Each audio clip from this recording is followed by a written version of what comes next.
Hello everyone, मैं रवि तिवारी।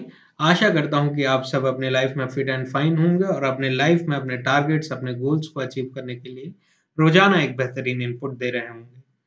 आज के इस सेशन में हम लोग वेल्डिंग ट्रांसफार्मर के बारे में डिस्कशन करने वाले हैं। मुझे पता है कि वेल्डिंग ट्रांसफार्मर आपके सिलेबस में नहीं है, but to understand the machine we have to understood the contradiction first. Machine में एक स्टेटमेंट सही हो सकता है एक जगह पे, लेकिन सेम स्टेटमेंट मशीन में ही दूसरी जगह पे रॉन्ग भी हो सकता है।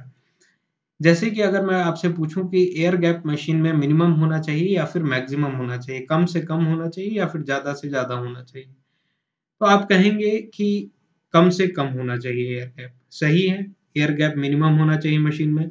और अगर मैं कहूँ कि एयर गैप मैक्सिमम भी होना चाहिए, तो वो भी एक राइट स्टेटमेंट है। डिपेंड करता है कि आपके मशीन का एप्लीकेशन कहाँ पे है, किस तरीके की मशीन आप यूज कर रहे हैं, इन सारी चीजों पे ये सारी चीजें डिपेंड करती हैं। और एयर गैप वाला जो टॉपिक का डिस्कशन है वो हम किसी दूसरे सेशन में करेंगे कि क्यों एयर गैप मैक्सिमम होना भी अलाउेबल है मशीन में। एयर चलिए इसी सेशन में हम लोग डील कर लेते हैं। एयर गैप मिनिमम होना, अगर एयर गैप आप में आपकी मशीन में मिनिमम है, तो जो नो लोड करंट का इंजेक्शन है in order to set up the flux, no load flux, तो मशीन जो नो लोड करंट ड्रॉ करेगी सोर्स से, उसकी वैल्यू मिनिमम हो। स्मॉल अमाउंट ऑफ करंट वो सोर्स से ड्रॉ करके significant amount of flux machine के कोर में डेवलप कर सकती है। और अगर आप एयर गैप मशीन का बढ़ा देते हैं, एयर गैप बढ़ा देना इन द सेंस रिलक्टेंस की वैल्यू इंक्रीज कर देना। और रिलक्टेंस मैग्नेटिक सर्किट में उसी तरीके से बिहेव करता है जैसे कि इलेक्ट्रिकल सर्किट में रेजिस्टेंस बिहेव करता है। तो अगर आपके रेजिस्टेंस की वैल्यू बढ़ती जाती है, सोर्स तो कांस्टेंट है, ईएमएफ आपका कांस्टेंट है, तो जो अगर रेजिस्टेंस की वैल्यू बढ़ रही है, बढ़ते जा रही है, तो करंट की वैल्यू आपकी कम होती चली जाती है। वैसे ही अगर मैग्नेटिक सर्किट में हम लोग एनालिसिस करते हैं, तो एयर गैप का बढ़ना इन द सेंस रिलक्टेंस का बढ़ जाना। रिलक्टेंस अगर आपकी मशीन का बढ़ता जा रहा है इन द सेंस कि जो एमएमएफ इलेक्ट्रिक सर्किट में ईएमएफ होता है, ईएमएफ करंट को इंजेक्ट करती है, जबकि मैग्नेटिक सर्किट में वही चीज एमएमएफ होता है। MMF is an into I, number of turns into multiplication of current, दोनों का मल्टीपल होता है। तो एमएमएफ तो आपका कांस्टेंट है, रिलक्टेंस की वैल्यू बढ़ती चली जा रही है, एयर गैप बढ़ता चला जा रहा है, इन द सेंस कि जो फ्लक्स फ्लो करेगा मैग्नेटिक सर्किट में, उस फ्लक्स की वैल्यू कम होती चली जाएगी। In order to set up the same amount of flux, we have to increase the value of MMF, meaning that जो मशीन आपकी है वो अगर रिलक्टेंस की वैल्यू आप बढ़ाते चले जा रहे हैं और जिससे एयर गैप आप बढ़ा रहे हैं, जिससे रिलक्टेंस बढ़ रहा है, तो सर्किट में फ्लक्स कांस्टेंट पाने के लिए, किसी भी मैग्नेटिक सर्किट में फ्लक्स को कांस्टेंट मेंटेन करने के लिए, जो करंट ड्रॉ करेगी आपकी मशीन सोर्स से, उसका अमाउंट आपको इंक्रीज करना पड़ेगा। उसका अमाउंट ऑटोमेटिकली इंक्रीज हो जाएगा in order to set up the same amount of flux, जो कि मशीन में एयर गैप होने से पहले जो फ्लक्स था, उतना ही अमाउंट ऑफ फ्लक्स अगर आप मेंटेन करना चाहते हैं, जब मशीन का एयर गैप बढ़ गया और रिलक्टेंस बढ़ गया, सेम अमाउंट ऑफ फ्लक्स अगर आप चाहते हैं, तो आपकी एमएमएफ की वैल्यू बढ़ानी पड़ेगी। एमएमएफ का वैल्यू बढ़ाने का मतलब है कि डिजाइन इंजीनियर आपका नंबर ऑफ टन्स डिजाइन करके चला गया है, अभी आप अपनी मशीन ऑपरेट कर रहे हैं, तो मतलब नंबर ऑफ टन्स कांस्टेंट है, करंट की वैल्यू आप मैनिपुलेट कर सकते हैं। करंट की वैल्यू मैनिपुलेट करने का मतलब जो सोर्स से ड्रॉ करेगी आपकी मशीन करंट, वो no load current, in order to set up the same amount of flux, तो नो लोड करंट की वैल्यू आपकी इंक्रीज हो जाएगी अगर आपकी मशीन का एयर गैप और रिलक्टेंस बढ़ता जा रहा है। तो इस हिसाब से नो लोड करंट के हिसाब से आपके मशीन में एयर गैप मिनिमम होना चाहिए, जितना कम से कम हो सकता है उतना अच्छा है एयर गैप। लेकिन अगर मैं कहूँ कि एयर गैप मैक्सिमम हो, ज़्यादा से ज़्यादा हो, तो भी वो आपके मशीन के लिए बेनिफिशियल है। तो इसका एग्जांपल मैं एक मैकेनिकल एग्जांपल लेके चलता हूँ कि अगर आप अपनी बाइक को, टू व्हीलर बाइक है आपकी, वो टनल में आप जो अंडर ब्रिज वगैरह में ड्राइव करते हैं अपनी बाइक को, तो वहां पे नॉइज ज्यादा आपको सुनने के लिए मिलेगा। अगर आप अपनी टू व्हीलर बाइक टनल वगैरह से अंडर ब्रिज से लेके जाते हैं, तो वहां पे नॉइस आपको ज्यादा सुनने के लिए मिलता है, क्योंकि वहाँ पे सराउंडिंग जो इन्वायरमेंट है वो अपना रिलीज नहीं कर पाता है जो भी नॉइज जनरेट कर रहा है, तो वो कॉम्पैक्ट होके रह जाता है, जिससे आपके कानों को वो नॉइज ज्यादा सुनने के लिए मिलता है। जबकि आप ओपन सराउंडिंग में अगर आप बाइक अपना ड्राइव करते हैं तो वहां पे आपको नॉइज कम से कम सुनने के लिए मिलेगा, क्योंकि वहां पे ओपन सराउंडिंग है। ओपन सराउंडिंग होने के कारण जितना भी आपकी बाइक नॉइज जनरेट कर रही है वो सराउंडिंग में चला जा रहा है, इन्वायरमेंट में चला जा रहा है, जिसके कारण आपको कान में कम सुनने के लिए मिलेगा। तो सेम आपके मशीन में दो पार्ट होते हैं, स्टेटर और रोटर। स्टेटर और रोटर के बीच में एयर गैप अवेलेबल रहता है, तो ये जो डिस्टेंस है स्टेटर और रोटर के बीच का, एयर गैप की वैल्यू अगर मिनिमम है तो आपको बेनिफिट करेगा कि जो सोर्स से no load current machine draw कर रही है उसकी वैल्यू कम से कम होगी, जिसके कारण कम से कम करंट की वैल्यू होने का कारण ये होने का बेनिफिट ये हो जाता है हमको कि जो मशीन आप डिजाइन करेंगे, करंट की वैल्यू कम होने का मतलब ये हो गया कि जो आप कॉपर वाइंडिंग्स या फिर वाइंडिंग मशीन की डिजाइन कर रहे हैं उसका जो क्रॉस सेक्शनल है उस हिसाब से करंट के इंजेक्शन के हिसाब से ही आप ड्रॉ करेंगे, डिजाइन करेंगे मशीन का। और करंट की वैल्यू कम हो जाने का मतलब जो क्रॉस सेक्शनल वैल्यू है, क्रॉस सेक्शनल एरिया है आपके को व्हाट डू यू से वाइंडिंग का, वो कम से कम होगा। और अगर आप करंट की वैल्यू ज्यादा इंजेक्ट मतलब आपकी मशीन करंट ज्यादा एब्जॉर्ब करना चाह रही है सोर्स से, तो आपका जो वाइंडिंग है उस हिसाब से आपको डिजाइन करना पड़ेगा, और वाइंडिंग का जो विड्थ होगा, क्रॉस सेक्शन होगा, वो आपको इंक्रीज करना पड़ेगा, जो कि कॉस्ट से डायरेक्टली प्रोपोर्शनल है। अगर आप अपनी वाइंडिंग यहाँ की इतने की जगह इतना यूज करेंगे तो वॉल्यूम ऑफ कॉपर रिक्वायरमेंट आपकी मशीन का बढ़ जाएगा, जिससे overall cost of the machine बढ़ जाएगा। We are engineers, we are economist, so we have to think for the economy. अब अगर आप बाइक ओपन सराउंडिंग में ड्राइव करते हैं तो आपको नॉइज कम से कम मिलने के लिए मिलेगा। तो ये स्टेटर और ये रोटर दोनों के बीच में एयर गैप अवेलेबल है, कम होने से आपका नो लोड करंट की वैल्यू कम हो जाएगी, जो कि एक बेनिफिट है। और अगर ज्यादा है एयर गैप, स्टेटर और रोटर जो है दोनों के बीच का एयर गैप ज्यादा है, तो ये आपको बेनिफिट करेगा, मशीन में जो नॉइस जनरेशन होता है वो नॉइस आपको कम से कम सुनने के लिए मिलेगा, और कूलिंग जो होगा मशीन का वो बेहतरीन होगा, अच्छा होगा। अगर एयर गैप मिनिमम है नॉइस ज्यादा जनरेट करेगा, और अगर एयर गैप की वैल्यू आप बढ़ा देते हैं तो वो नॉइस कम से कम जनरेट करेगा। तो एयर गैप मिनिमम होना भी आपके लिए एक्सेप्टेबल है और मैक्सिमम होना भी एक्सेप्टेबल है, लेकिन अगर रिटन एग्जाम में आता है तो आपको लिखना है कि एयर गैप मिनिमम होना चाहिए। और अगर आप इंटरव्यू में बैठे हुए हैं तो आपको फाइट करने आना चाहिए कि हाँ एयर गैप मिनिमम भी सही है, मैक्सिमम भी सही है, लेकिन आप रिटन एग्जाम में किसी से फाइट नहीं कर सकते हैं। जो क्वेश्चन गिवन है उस हिसाब से आपके बेटर अंडरस्टैंडिंग के हिसाब से आपको क्वेश्चन को हैंडल करना आना चाहिए। तो ये बात क्लियर है कि मशीन को समझने के लिए हम लोगों को कॉन्ट्रडिक्शन पहले समझना पड़ेगा कि एयर गैप मिनिमम भी सही आंसर है, एयर गैप मैक्सिमम होना भी सही आंसर है। तो चलिए डिस्कशन को कंटिन्यू करते हुए आज हम लोग वेल्डिंग ट्रांसफार्मर के बारे में डिस्कशन करेंगे। वेल्डिंग ट्रांसफार्मर आपके सिलेबस में नहीं है, लेकिन in order to understand the leakage we have to understand the operating or manufacturing of welding transformer. So therefore I have picked this topic for you.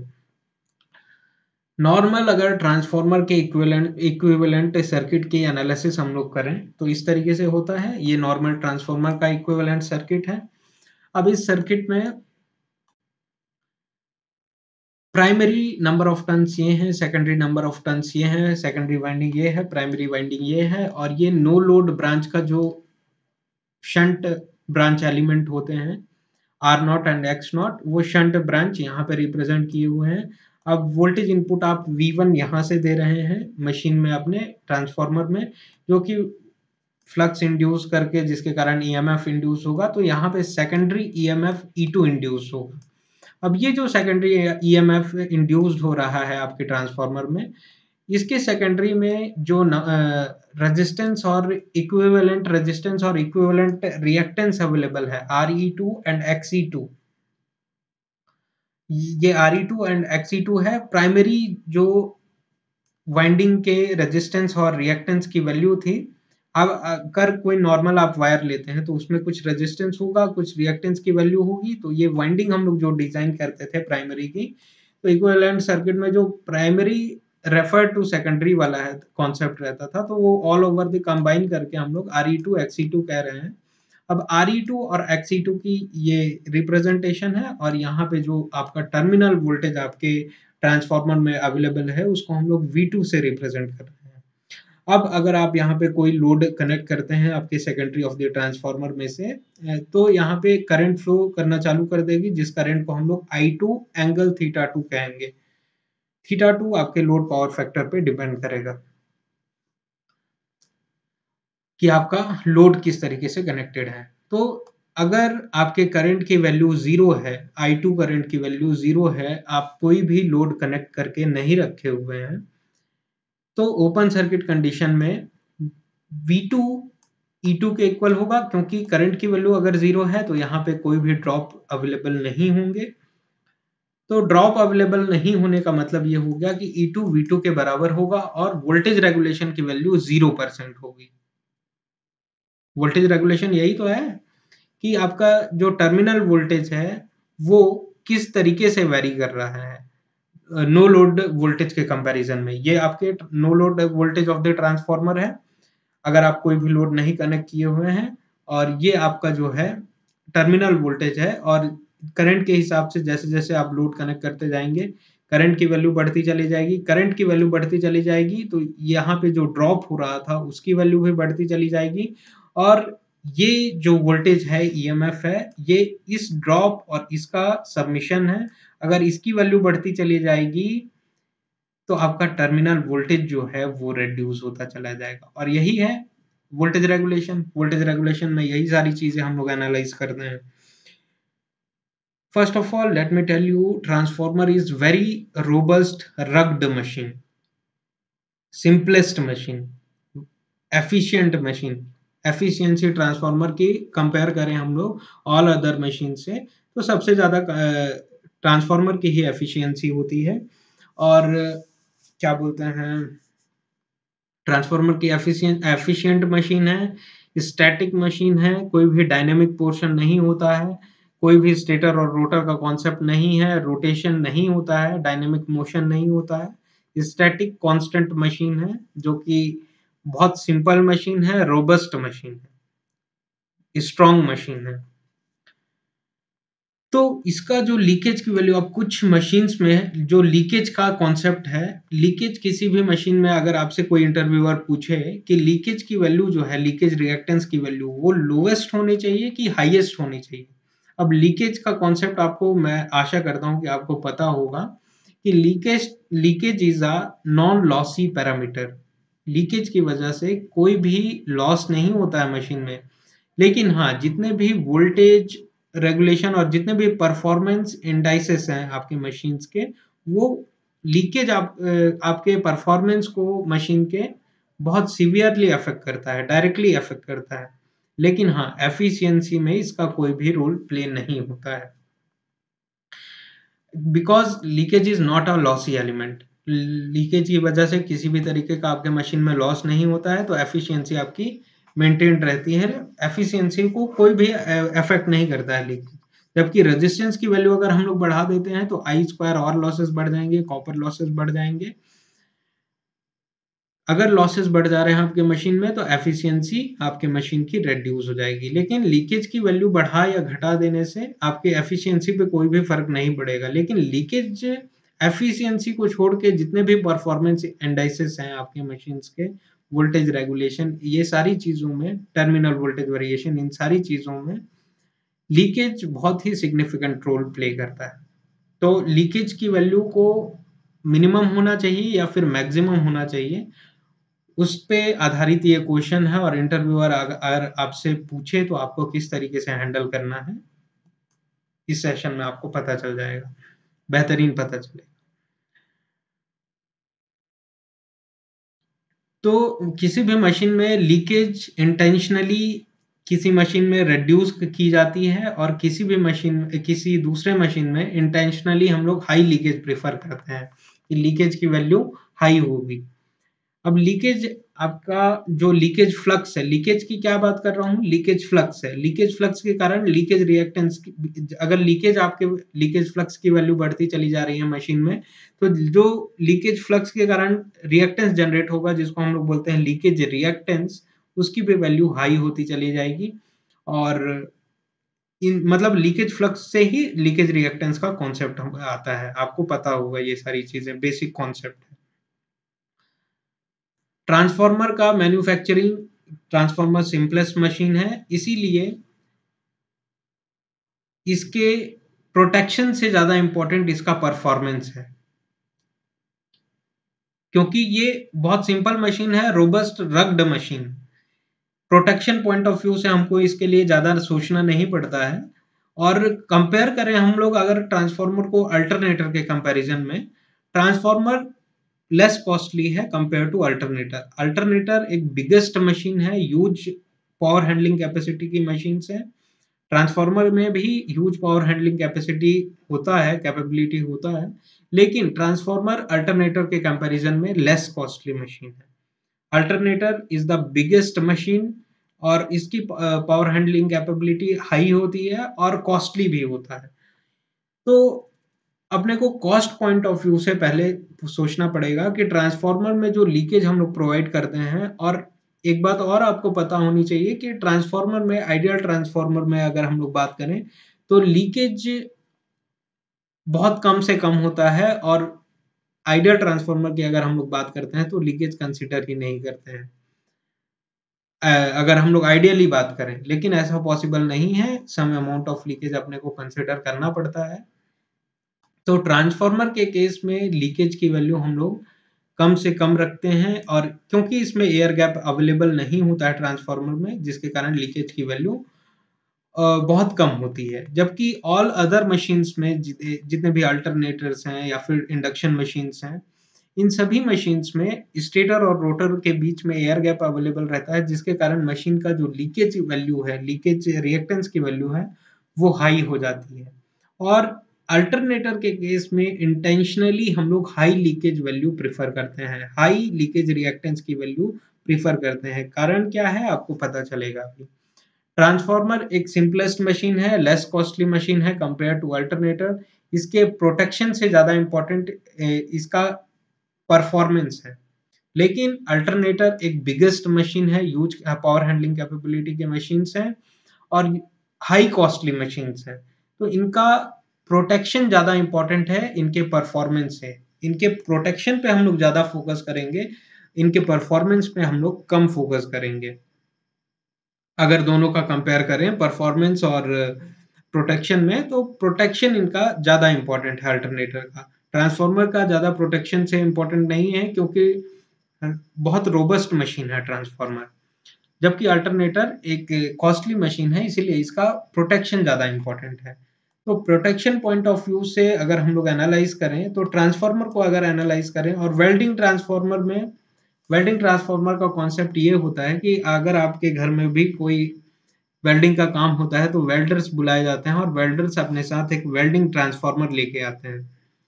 उस ट्रांसफार्मर में जो leakage reactance की value होती है, वो बहुत हाई, इंटेंशनली हाई बनाई जाती है। क्या कारण है उसका एनालिसिस हम लोग यहाँ पे करते हैं। अब ये नॉर्मल ट्रांसफार्मर का इक्विवेलेंट सर्किट था।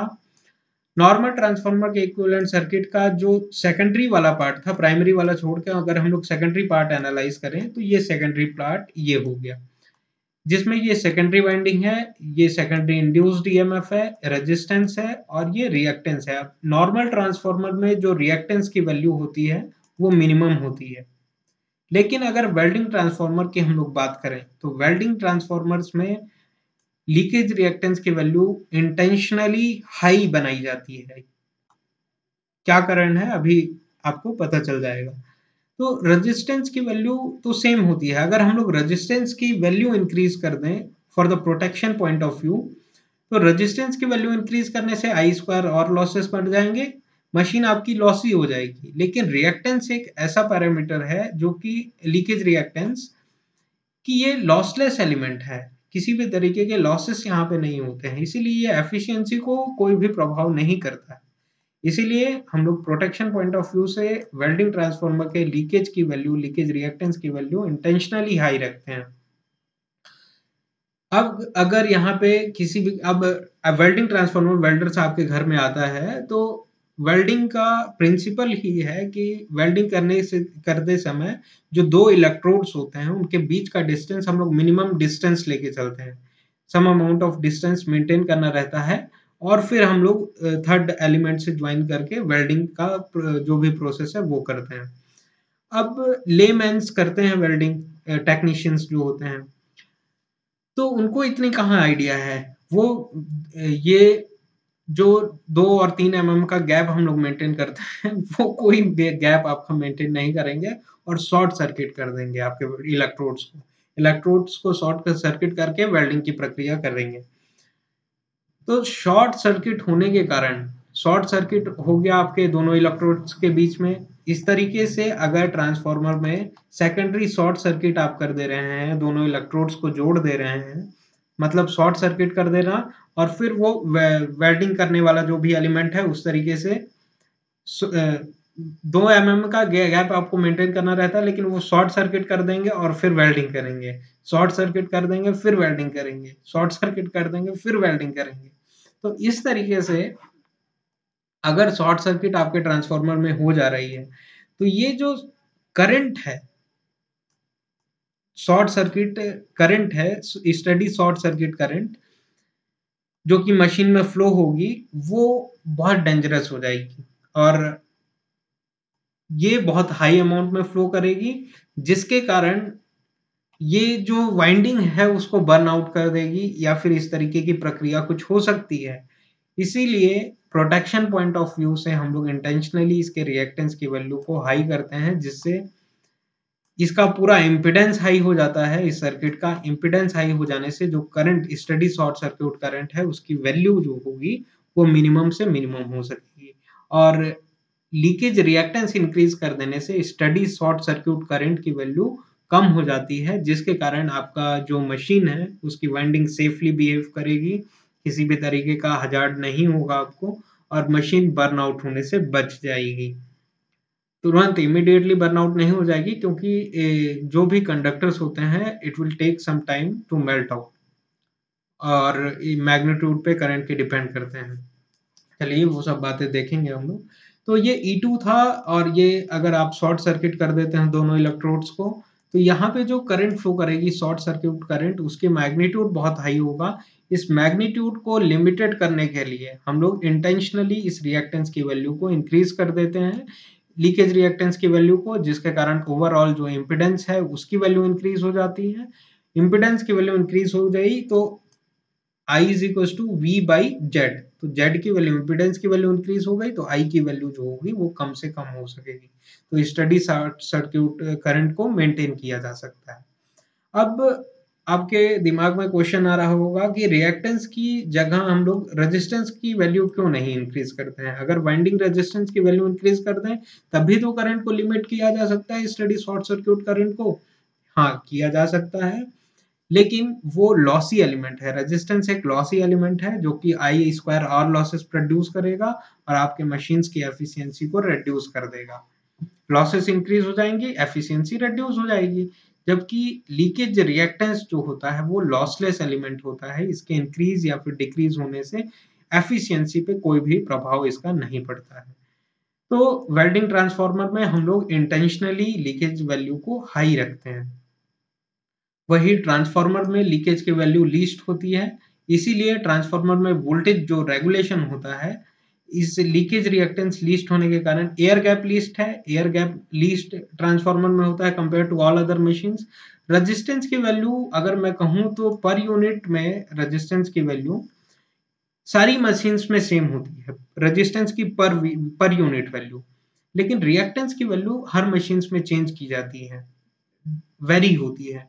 जैसे कि ट्रांसफार्मर में एयर गैप मिनिमम होता है, और आइडियल ट्रांसफार्मर में तो एयर गैप होता ही नहीं है, लेकिन practical transformer due to but joints and all other things और ड्यू टू लैमिनेशंस, इसके रिएक्टेंस की जो what do you say reluctance की वैल्यू बहुत मिनिमम से मिनिमम होती है। एयर गैप मिनिमम से मिनिमम होगा, मतलब रिलक्टेंस की वैल्यू मिनिमम से मिनिमम होगी।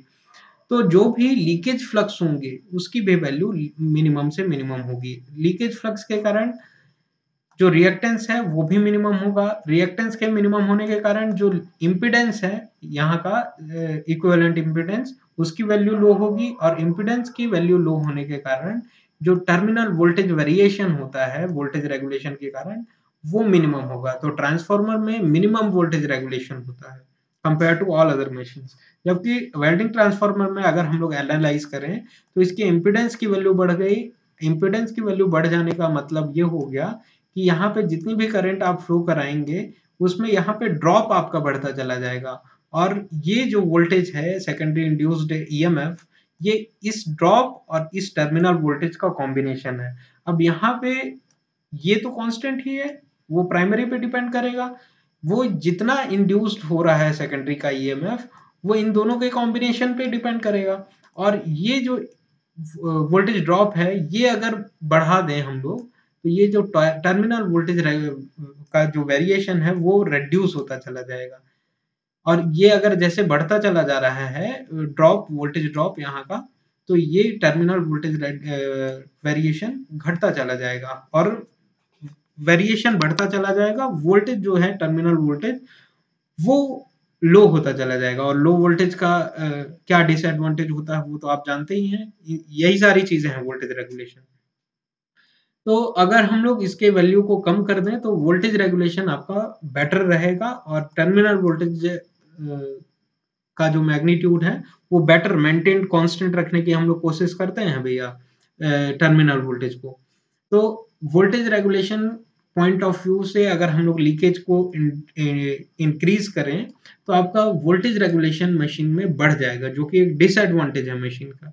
लेकिन वेल्डिंग ट्रांसफार्मर में for the safety purpose, to limit the steady short circuit current, we have to intentionally increase the leakage reactance value। ये बात आपको क्लियर होगी ऐसी मैं आशा करता हूँ। लेकिन अगर हम लोग अल्टरनेटर की बात करें तो अल्टरनेटर भी एक कॉस्टली मशीन है कंपेयर टू ट्रांसफार्मर। सो इसीलिए इसका भी जो लीकेज रिएक्टेंस की वैल्यू होती है उसको हम लोग इंटेंशनली हाई रखते हैं। और कंपेयर करें हम लोग अल्टरनेटर के रिएक्टेंस की वैल्यू को, तो वो compare to all other machines, जैसे कि ट्रांसफार्मर में जो लीकेज रिएक्टेंस की वैल्यू होती है वो 2 to 6% तक वेरी करती है, 2 to 6% तक हो सकती है। जबकि हम लोग इंडक्शन मशीन में बात करें तो 7 to 8% तक हो सकती है इंडक्शन मशीन के लीकेज रिएक्टेंस की value, due to back to back connection और slot leakage, some other leakages are there, winding leakage are there. तो इन सभी लीकेज के कारण जो लीकेज की वैल्यू होती है, एयर गैप के कारण जो लीकेज होता है, इन सारी चीजों के कारण इंडक्शन मशीन के लीकेज की वैल्यू बढ़ जाती है कंपेयर करें हम लोग अगर ट्रांसफार्मर से, तो ये 7 to 8% होती है। लेकिन अल्टरनेटर के केस में अगर हम लोग बात करें तो यहाँ पे वाइंडिंग में बैक टू बैक कनेक्शन के कारण, slot leakage, some other leakages, air gap, इन सारी चीजों के कारण लीकेज जो होगा वो वैल्यू, प्लस जो आर्मेचर रिएक्शन होता है अल्टरनेटर का उसको भी इंक्लूड कर देते हैं हम लोग रिएक्टेंस में।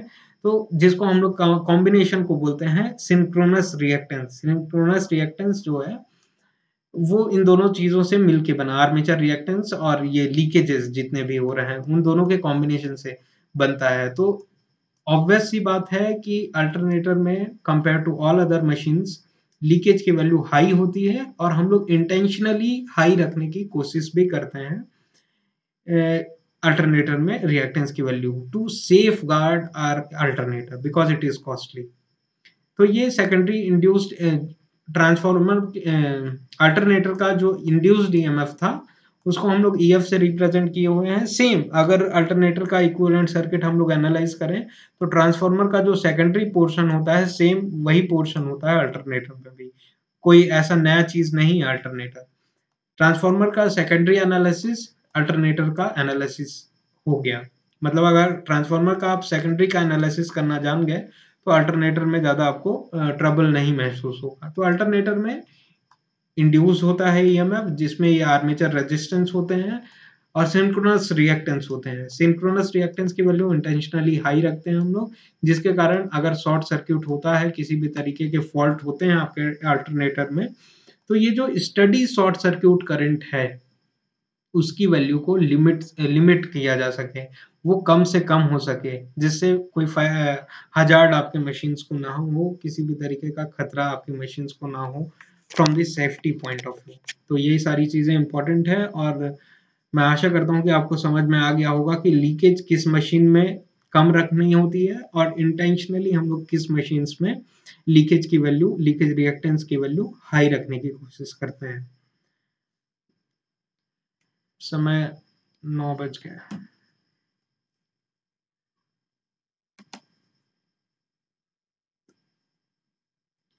हाँ, तो वेल्डिंग ट्रांसफार्मर का जो कैरेक्टरिस्टिक होता है वो कुछ इस तरीके से होता है। ये आपका वेल्डिंग ट्रांसफार्मर है, और ट्रांसफार्मर, नॉर्मल ट्रांसफार्मर की अगर सेकेंडरी की एनालिसिस है तो ये है सेकेंडरी E2, जो कि सेकेंडरी इंड्यूस्ड ईएमएफ होता है ट्रांसफार्मर में, ये रेजिस्टेंस होता है, इक्विवेलेंट रेजिस्टेंस, और ये इक्विवेलेंट रिएक्टेंस होता है। तो इस रिएक्टेंस की वैल्यू वेल्डिंग ट्रांसफार्मर में हम लोग इंटेंशनली हाई रखते हैं, जिसके कारण सेफ गार्ड किया जा सके आपके वेल्डिंग ट्रांसफार्मर को, और स्टडी शॉर्ट सर्किट करंट की वैल्यू को कम से कम किया जा सके। अब ये इक्विवेलेंट सर्किट हो गया आपके वेल्डिंग ट्रांसफार्मर का। अब ये क्या है, वोल्टेज करंट कैरेक्टरिस्टिक है। ये वीटी टर्मिनल वोल्टेज है, और ये लोड करंट यहाँ पे रिप्रेजेंट किया गया है। अब वोल्टेज की जो वैल्यू होती है वेल्डिंग के समय हम लोग मिनिमम रखते हैं, ज्यादा नहीं रखते कि वोल्टेज बहुत मैग्नीट्यूड हाई रखेंगे। वेल्डिंग पर्पस के लिए वोल्टेज की मैग्नीट्यूड 40, 80, 100, 110, इससे ज्यादा हम लोग ज्यादा प्रेफर नहीं करते हैं वोल्टेज कि 220, 400, ये सारे वोल्टेज लेवल्स हम लोग ज्यादा प्रेफर नहीं करते हैं। वेल्डिंग के लिए हम लोग को लोएस्ट वोल्टेज की रिक्वायरमेंट होती है। रीजंस वगैरह हम लोग दूसरे क्लास में डिस्कस करेंगे, नहीं तो वीडियो बहुत ज़्यादा लंबा हो जाएगा। तो ये अपना टर्मिनल वोल्टेज है और ये करंट है। इनके दोनों को कैरेक्टरिस्टिक को इस तरीके से शो किया हुआ है। और अगर हम किसी भी फॉल्ट हो जाता है या फिर आप दोनों इलेक्ट्रोड्स को जोड़ देते हैं, तो ये जो टर्मिनल वोल्टेज है, दोनों इलेक्ट्रोड को जोड़ देना मतलब शॉर्ट सर्किट हो जाना। शॉर्ट सर्किट हो जाना इन द सेंस कि यहाँ पे जो भी ओपन सर्किट है अभी, तो यहाँ पे एक नॉर्मल वायर, सिंपल वायर से कनेक्ट हो जाना। शॉर्ट सर्किट का मतलब ये हो गया। अब शॉर्ट सर्किट के कंडीशन में वोल्टेज की वैल्यू, टर्मिनल वोल्टेज की वैल्यू जीरो हो जाएगी। शॉर्ट सर्किट का वोल्टेज जीरो ही होता है। तो यहाँ पे अगर शॉर्ट सर्किट हो गया तो टर्मिनल वोल्टेज जीरो हो जाएगा। और टर्मिनल वोल्टेज अगर आपका जीरो हो भी गया, यहाँ पे मैग्नीट्यूड क्या है वोल्टेज का, जीरो। अगर यहाँ पे मैग्नीट्यूड ऑफ वोल्टेज जीरो हो भी गया तो करंट का जो अमाउंट है वो यहीं तक लिमिटेड रह जाएगा।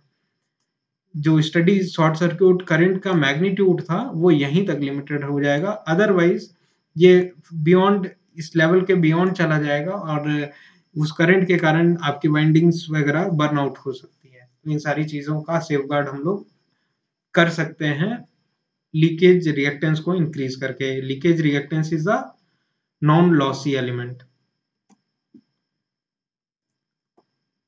वेल्डिंग ट्रांसफार्मर हो गया हमारा।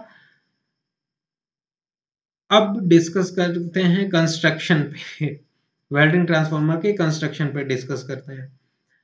वेल्डिंग ट्रांसफार्मर का कंस्ट्रक्शन, अगर अपन नॉर्मल ट्रांसफार्मर का कंस्ट्रक्शन देखें तो ये कोर होता है, कोर टाइप ट्रांसफार्मर पे, जो कि आयरन और फेरस में रिलेटेड मटेरियल से बनाया होता है। और इस कोर में यहाँ पे कोई भी हम लोग इस तरीके का लिम्ब प्रोवाइड नहीं करते हैं। नॉर्मल ट्रांसफार्मर में अगर आप वोल्टेज इनपुट दे रहे हैं सोर्स से, जिसके कारण यहाँ पे करंट फ्लो करेगा, करंट वाइंडिंग में फ्लो करेगा, और एन नंबर ऑफ टर्न से रिलेट करेगा, एन और आई मिलके ईएमएफ इंड्यूस करेंगे। इस ईएमएफ, नो नो नो, अगर आप वोल्टेज इनपुट दिए हैं इस ट्रांसफार्मर में, तो ट्रांसफार्मर में वोल्टेज इनपुट के कारण करंट फ्लो करेगा, करंट नंबर ऑफ टर्न से इंटरेक्ट करेगा, और एन और आई मिलके, करंट और नंबर ऑफ टर्न्स मिलके फ्लक्स जनरेट करेंगे, फ्लक्स इंड्यूस करेंगे। ये induced flux number of turn से लिंक कर रहा है, जिसके कारण as per the Faraday's law of electromagnetic induction,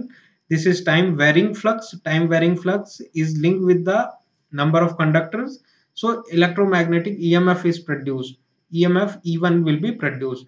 अब ये E1 प्रोड्यूस हो गया, प्राइमरी इंड्यूस्ड ईएमएफ जिसको हम लोग बोलते हैं। अब ये फ्लक्स के पास ये अपना पाथ है और इस तरीके से अपना पाथ नॉर्मल ट्रांसफार्मर में कंप्लीट करता है।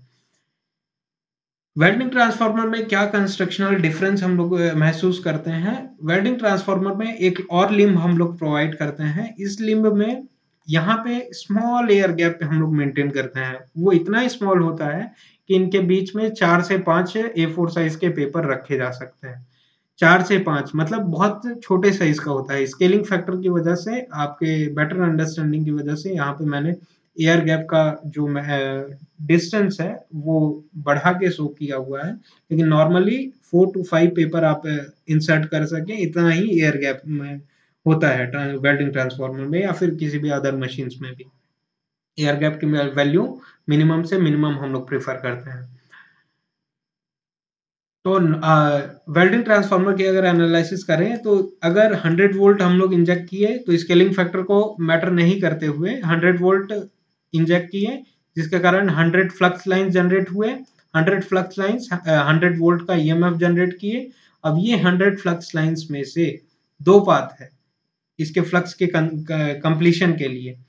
फ्लक्स हमेशा अपना पाथ कंप्लीट करती है through the help of curly path. Curly path हमेशा फॉलो करता है फ्लक्स। तो ये फ्लक्स के पास दो रास्ते हैं, एक रास्ता इधर से है, एक रास्ता इधर से है। एक रास्ता ये है कि इस तरीके से अपना पाथ कंप्लीट करे और एक रास्ता ये है कि इस तरीके से अपना पाथ कंप्लीट करे। तो यहाँ पे क्या हो रहा है, एयर गैप प्रोवाइड कर दिए हैं जिसके कारण एयर गैप के कारण रिलक्टेंस की वैल्यू बढ़ गई है। रिलक्टेंस की वैल्यू बढ़ जाना मतलब कि अगर इलेक्ट्रिकल सर्किट में हम लोग एनालिसिस करें और इक्विवेलेंट इलेक्ट्रिकली हम लोग सोचने की कंपेयर करें अगर, तो रेजिस्टेंस बढ़ जाना इन द सेंस करंट जो फ्लो कर रहा है आपकी सर्किट में उसकी करंट का मैग्नीट्यूड कम हो जाना। रेजिस्टेंस बढ़ना मतलब करंट और कम हो जाना। तो इसी तरीके से मैग्नेटिक सर्किट में रिलक्टेंस का बढ़ जाना, एयर गैप का बढ़ जाना सेम ही है। एयर गैप बढ़ गया जिसके कारण रिलक्टेंस भी बढ़ जाएगा, तो जो फ्लक्स फ्लो कर रहा था वो फ्लक्स कम हो जाएगा, फ्लक्स की वैल्यू उस पाथ में कम हो जाएगी। तो ये फ्लक्स के पास दो रास्ते हैं। ये मिनिमम रिलक्टेंस वाला रास्ता है क्योंकि यहाँ पे इस पाथ में कोई भी रिलक्टेंस नहीं है, तो यहाँ पे ज्यादा फ्लक्स फ्लो करेंगी। जितने भी अमाउंट ऑफ फ्लक्स यहाँ से इंजेक्ट हो रही हैं इसमें से ज्यादा इस पाथ से होके जाएंगी, जबकि यहाँ पे एयर गैप होने के कारण लेस अमाउंट ऑफ फ्लक्स इस पाथ को फॉलो करेंगी। अब यहाँ पे ज्यादा ईएमएफ ज्यादा फ्लक्स फ्लो कर रही हैं जिसके कारण नंबर ऑफ टर्न से इंटरेक्ट करेंगी और एन और फाई मिलके जो है इलेक्ट्रोमैग्नेटिक फोर्स जनरेट करेंगे, जो कि सेकेंडरी इंड्यूस्ड ईएमएफ होगा और सेकेंडरी में सिग्निफिकेंट अमाउंट ऑफ वोल्टेज हम लोग डेवलप कर सकते हैं। ठीक है, अब चलते हैं हम लोग नेक्स्ट स्लाइड में। अब सिग्निफिकेंट अमाउंट ऑफ फ्लक्स हम लोग जनरेट कर लिए।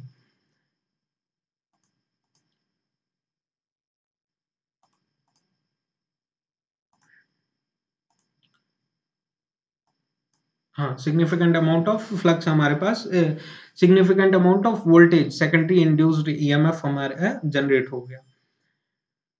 अब बात करते हैं कि ईएमएफ रेडिली अवेलेबल ईएमएफ है। जैसे ही आप लोड प्रोवाइड करेंगे ये ईएमएफ करंट को फ्लो कराने देगी और जब तक लोड नहीं कनेक्ट किए हुए हैं यहाँ से कोई भी करंट फ्लो नहीं करेगा, सेकेंडरी करंट। अब सपोज करते हैं कि आपने शॉर्ट सर्किट कर दिया, यहाँ पे सेकेंडरी में शॉर्ट सर्किट कर दिया, जैसे कि वेल्डिंग ट्रांसफार्मर का ये कंस्ट्रक्शन है, दोनों इलेक्ट्रोड्स को हमने जोड़ दिया। मिनिमम 2 mm का एयर गैप प्रोवाइड करना रहता है दोनों इलेक्ट्रोड्स के बीच में और वेल्डिंग करना रहता है, लेकिन हम लोग जनरली एयर गैप कौन मेंटेन करता है, शॉर्ट सर्किट कर देते हैं, जिसके कारण शॉर्ट सर्किट करके हम लोग वेल्डिंग करते हैं। तो अगर शॉर्ट सर्किट दोनों इलेक्ट्रोड्स को कर दिए तो यहाँ पे ईएमएफ है, पाथ कंप्लीट हो गया जिसके कारण I2 सेकेंडरी करंट फ्लो करेगी। अब ये I2 as per the Lenz law, ये I2 यहाँ पे एक एमएमएफ जनरेट करेगी। एमएमएफ, ये एमएमएफ इस एमएमएफ को रेस्ट्रिक्ट करने का काम करेगा। अब यहाँ पे सोर्स में एक एमएमएफ अवेलेबल है जिसके कारण फ्लक्स फ्लो कर रही है। अब यहाँ पे भी एक एमएमएफ प्रोड्यूस हो गया क्योंकि आपने शॉर्ट सर्किट कर दिया। उस सेकेंडरी शॉर्ट सर्किट करंट के कारण वो करंट नंबर ऑफ टर्न से इंटरेक्ट करेगा और नंबर ऑफ टर्न्स और करंट मिलके एक एमएमएफ प्रोड्यूस करेंगे जो कि इस डायरेक्शन में होगा एमएमएफ। ये ब्लू पेन से जितना शो किया हुआ है हमने शॉर्ट सर्किट के बाद का कंडीशन शो किया हुआ है। तो इस I2 करंट के कारण जब ये नंबर ऑफ टर्न से इंटरेक्ट करेंगे तो यहाँ पे एमएमएफ प्रोड्यूस करेंगे। इस तरीके से एमएमएफ हम लोग शो कर सकते हैं। अब ये एमएमएफ यहाँ पे जो फ्लक्स आ रहा है उसको रेस्ट्रिक्ट कर देंगे। पहले क्या कंडीशन हो रहा था, यहाँ पे ओपन सर्किट था, हमने इलेक्ट्रोड्स को अभी ज्वाइन नहीं किया था, तो सिग्निफिकेंट अमाउंट ऑफ वोल्टेज हम लोग कैसे डेवलप हुआ था सेकेंडरी में उस चीज का एनालिसिस कर चुके हैं। अब अगर इलेक्ट्रोड्स को आप शॉर्ट सर्किट कर देते हैं, उस केस में शॉर्ट सर्किट अगर आपने कर दिया है तो करंट फ्लो होगा, वो current secondary number of turn से इंटरेक्ट करके एक एमएमएफ प्रोड्यूस करेगा। वो एमएमएफ इस फ्लक्स के फ्लो को अपोज करेगा। तो जब शॉर्ट सर्किट के कंडीशन में यहाँ पे तो फ्लक्स कांस्टेंट ही है, सोर्स कांस्टेंट है, 100 वोल्ट है, 100 वोल्ट आपने इनपुट दिया सोर्स में, जो कि स्केलिंग फैक्टर को नजर में नहीं रखते हुए अगर 100 फ्लक्स लाइंस जनरेट हो रही हैं यहाँ पे और ये 100 flux lines number of turns को के साथ इंटरेक्ट करते हुए यहाँ पे 100 वोल्ट का ईएमएफ प्रोड्यूस कर रही हैं। ये कांस्टेंट है क्योंकि आपका सोर्स कांस्टेंट, स्टडी कांस्टेंट की मैं बात कर रहा हूँ, एसी कांस्टेंट की, डीसी कांस्टेंट की नहीं। तो सोर्स आपका कांस्टेंट है तो ईएमएफ प्राइमरी में जो इंड्यूस हो रहा है वो भी कांस्टेंट ही ईएमएफ होगा। और जिसके कारण यहाँ पे जो एमएमएफ है, प्राइमरी का जो एमएमएफ है वो कांस्टेंट बना हुआ है, सोर्स कांस्टेंट है। तो ये सेम अमाउंट ऑफ फ्लक्स इस समय भी शॉर्ट सर्किट के कंडीशन में भी same amount of flux core में इंजेक्ट करेंगे। अब ये फ्लक्स के पास दो रास्ते हैं। एक रास्ता ये है अपने पाथ को कंप्लीट करने के लिए, एक रास्ता ये है अपने पाथ को कंप्लीट करने के लिए। तो इस केस में शॉर्ट सर्किट होने के कंडीशन में ये कौन सा रास्ता प्रिफर करेगा? शॉर्ट सर्किट नहीं होने से पहले यहाँ पे कोई भी एमएमएफ जनरेट नहीं हुआ था और एमएमएफ अपोजिशन नहीं हो रहा था। अब शॉर्ट सर्किट हो जाने के बाद यहाँ पे एमएमएफ का अपोजिशन होगा। तो यहाँ पे जितने भी फ्लक्स थे, ब्लू से अब मैं शो कर रहा हूँ, यहाँ पे लेस अमाउंट ऑफ फ्लक्स जाएंगे, यहाँ पे हाई अमाउंट ऑफ फ्लक्स का फ्लो होगा। मैं समझ रहा हूँ कि आपको चीजें नहीं समझ में आ रही हैं। चलिए मैं समझाने की कोशिश करता हूँ इलेक्ट्रिकल वे में, इलेक्ट्रिकल सर्किट के हेल्प से। यहाँ पे 10 वोल्ट का सोर्स है जो कि ये है, यहाँ पे 5 वोल्ट का सोर्स है जो कि ये है। एमएमएफ, यहाँ पे ईएमएफ से मैं डील कर रहा हूँ, जबकि मैग्नेटिक सर्किट में हम लोग एमएमएफ से डील करते हैं। ईएमएफ 10 वोल्ट का है, 5 वोल्ट का है यहाँ पे, और यहाँ पे 5 ओम का रेजिस्टेंस है। ये जितने भी पाथ वगैरह हैं उनके रेजिस्टेंस है। और मैग्नेटिक टर्म्स में अगर हम लोग बात करें तो रेजिस्टेंस रिलक्टेंस के इक्विवेलेंट होता है और डुअल नेचर होते हैं दोनों के। तो 10 वोल्ट, 5 वोल्ट और यहाँ पे 5 ओम का रेजिस्टेंस है, तो करंट की वैल्यू यहाँ पे कितनी हो जाएगी? I is equal to V by R. तो 10 minus 5 volt divided by R, 5 by 5, 1 ampere का करंट यहाँ पे फ्लो करेगा। जबकि अगर मैं इस 5 वोल्ट को इंक्रीज करके 8 वोल्ट तक ले जाऊं, 8 वोल्ट अगर यहाँ पे मैग्नीट्यूड वोल्टेज का बढ़ा दूं, वोल्टेज का मैग्नीट्यूड अगर 5 वोल्ट से मैं 8 वोल्ट ले जाऊं, तो 10 वोल्ट I की वैल्यू क्या हो जाएगी उस केस में? 10 माइनस 8 मतलब 2 ampere, 2 volt, 2 divided by R, 2 divided by 5 कितना हो जाएगा? 0.4 एम्पियर हो गया। तो यहाँ पे ईएमएफ की वैल्यू बढ़ा देने के कारण करंट की वैल्यू क्या हो गई? रेड्यूस हो गई, 1 एम्पियर से 0.4 एम्पियर हो गई। मतलब यहाँ पे एक सोर्स है, यहाँ पे एक सोर्स है।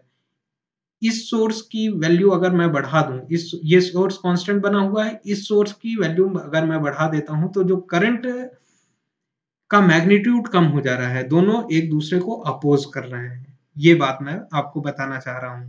तो यहाँ पे एक सोर्स है, यहाँ पे एक सोर्स है, दोनों एमएमएफ के सोर्स हैं, यहाँ पे एमएमएफ अवेलेबल है, एमएमएफ यहाँ पे अवेलेबल है, फ्लक्स फ्लो कर रहे हैं इस पाथ में।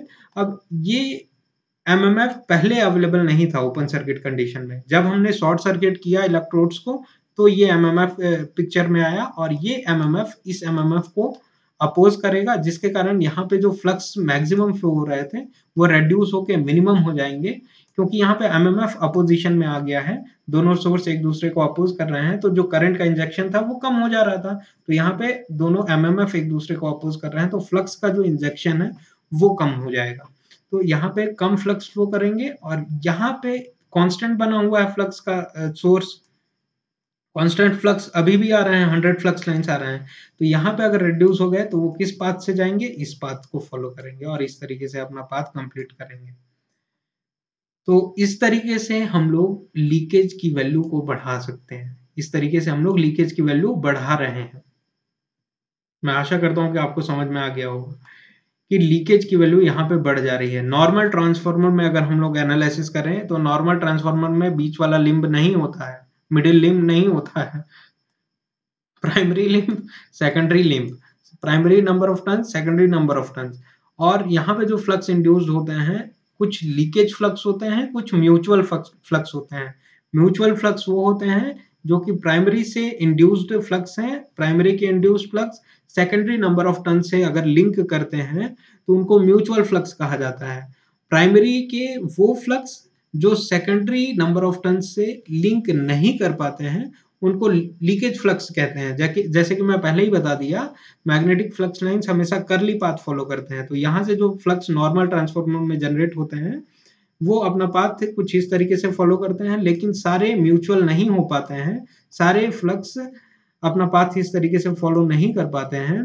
और अगर ये फ्लक्स इस नंबर ऑफ टर्न्स को लिंक करेगा तभी वो म्यूचुअल फ्लक्स होंगे, नहीं तो वो लीकेज फ्लक्स होंगे। और इस तरीके से अपना पाथ कंप्लीट ना करते हुए नॉर्मल ट्रांसफार्मर में इस तरीके से अपना पाथ फॉलो करते हैं और यहाँ से करली पाथ में यहाँ से एग्जिट होंगे और इस तरीके से अपना पाथ फॉलो करेंगे। अब ये जो फ्लक्स है इस तरीके से एज्यूम करिए तो ये लीकेज फ्लक्स है, क्योंकि ये सेकेंडरी नंबर ऑफ टर्न से लिंक नहीं कर रहा है और सेकेंडरी नंबर ऑफ टर्न से जो फ्लक्स लिंक ना करें उसको हम लोग लीकेज फ्लक्स कहते हैं।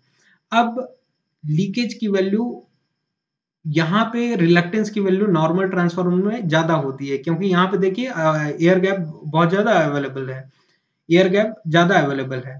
लेकिन इस एयर गैप की वैल्यू को हम लोग वेल्डिंग ट्रांसफार्मर में रेड्यूस कर दिए और इस लीकेज जो फ्लक्स हो रहा था उसको एक प्रॉपर पाथ प्रोवाइड कर दिए और इस यहाँ से यहाँ तक का डिस्टेंस ज्यादा था, लीकेज कम हो पा रहे थे।